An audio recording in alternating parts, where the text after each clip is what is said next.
Behold, the glorious thing you ever see! Glorious!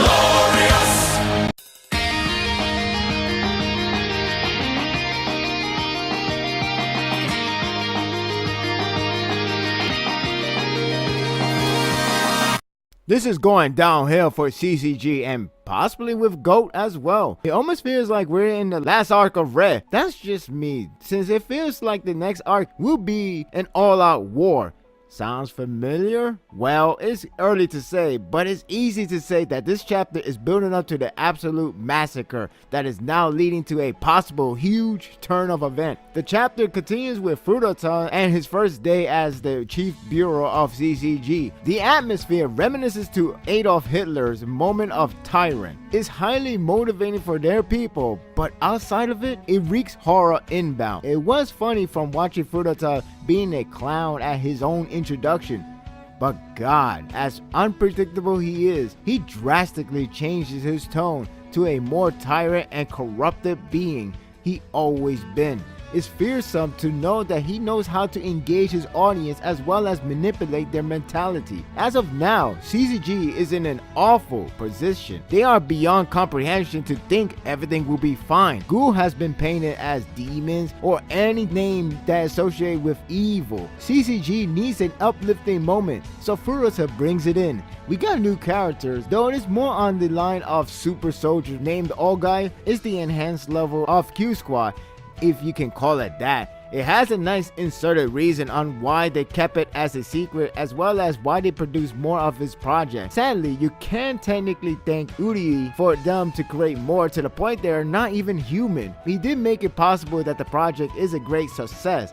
What's worse is, judging by the first impression, it would appear that they're more robotic than ever, so they won't be easily persuaded like a normal human. There is a disturbing scene with Hanaki being dragged by Furuta and demonstrate the world of his execution. Of course it's not him, but it feels eerie to even witness it, mainly because of his nature. I don't know who was repeating the word about being a traitor, but if it's from that guy, it's pretty sad on how his work won't come across to everyone. If from All Guy, it's all the more reason to say that they're robot. Off his head as well as everyone else. The double pages reaction shots have a lot of words.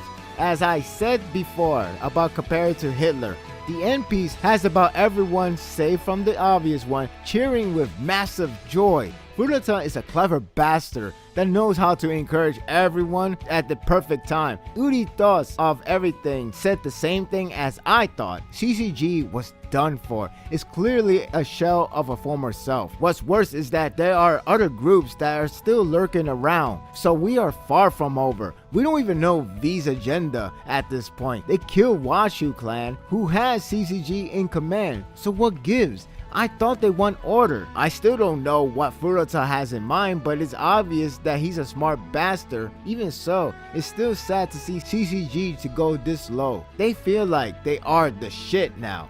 No, you're just shit. I thought the idea of Kaneki pronounced dead to the world is intriguing. Of course that news is fake. It probably would make someone proud right now. I feel that the idea behind it is more than just a lie. I don't think Furuta did that to lead to his downfall. I think it could be intentional. Furuta is full of surprises, and yes, it could lead him to be a complete liar, but I sense that he is expecting that, or even want that to happen.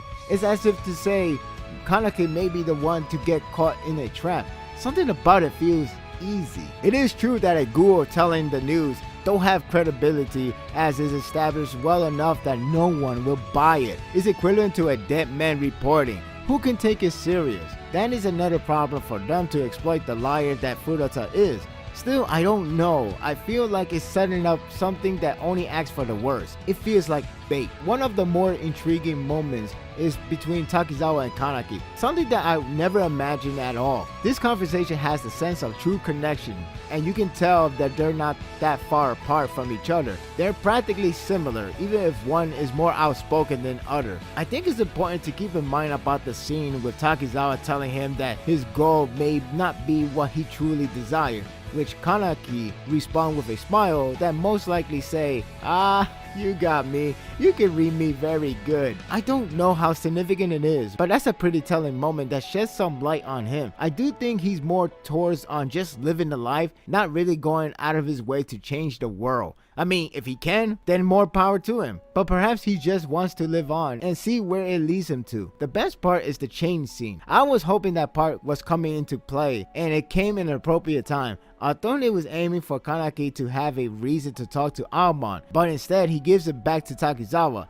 That line about the chain being heavy is pretty strong. It's a best fit to have Kaneki to be the one to respond back the way it did. It's clear that they're relatable in terms of handling the life as a ghoul. As I said before, it's clear Takizawa has nothing to go for but being a knight for those who needs an assist. I also thought that line about lugging around with the body of his is telling as well. It's a swell scene with someone already know the experience teaching another to not to go to that path. The presentation is pretty solid. The CCG scene tone is eerie and disgusting to see how everyone gets their spirit up from watching an execution. Furuta really knows how to shift the tone in a second, which makes it harder to predict his agenda. The reaction shots from the execution speak a lot of volumes. Uri couldn't stand it. Ui watches CCG crumbling. Saiko couldn't watch it and then grieve. Suzuya is hard to read, but it tells me he doesn't buy it. The disturbing scene is with Aura and Muski. He enjoys seeing him executed as she wasn't pleased. I thought they all bought it, but the main key is how sadistic Furuta is and everyone follows. The lighter note is with Kaneki, which is ironic seeing how dark the setting is. It's a mutual understanding and touching words that keep the atmosphere in the bright side. There are good dialogues exchanges as noted earlier that leaves on a good note. The ending is funny yet charming.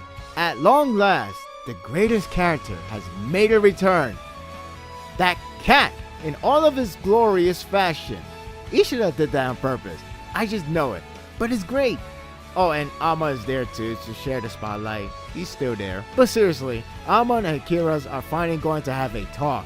And I can't wait for this. At ease, pairing fans. I really enjoyed this chapter a lot. It's pretty much the start of a new and a twisted era of CCG that may well be at its end before it gets anything going. It's building up for a possible all-out war that could end similar to the first part. Nevertheless, we are greeted with more swell moments with Kaneki and the ending that leads to a possible tender moment. My advice, don't bring your shipping goggle.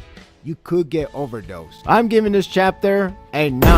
That sensation of feeling really scared for what's gonna come next. At the same time excited because you could see that this building up to something that's going to change the course of the series as well as possibly ending the series altogether. Well, not the series, but maybe this part, because I can't help to think this is leading up to that whole fateful moment of CCG coming to a complete end. That's the way I see it. I feel like Furuta just want to die with the sinking ship. Hard to say where he's going with this, especially with the other groups. And so of course the series is not going to end right away. There's still a lot more to cover. This whole turn of event with CCG being at its worst right now, it only screams that this part is coming to an end. So maybe we are going to get a third part.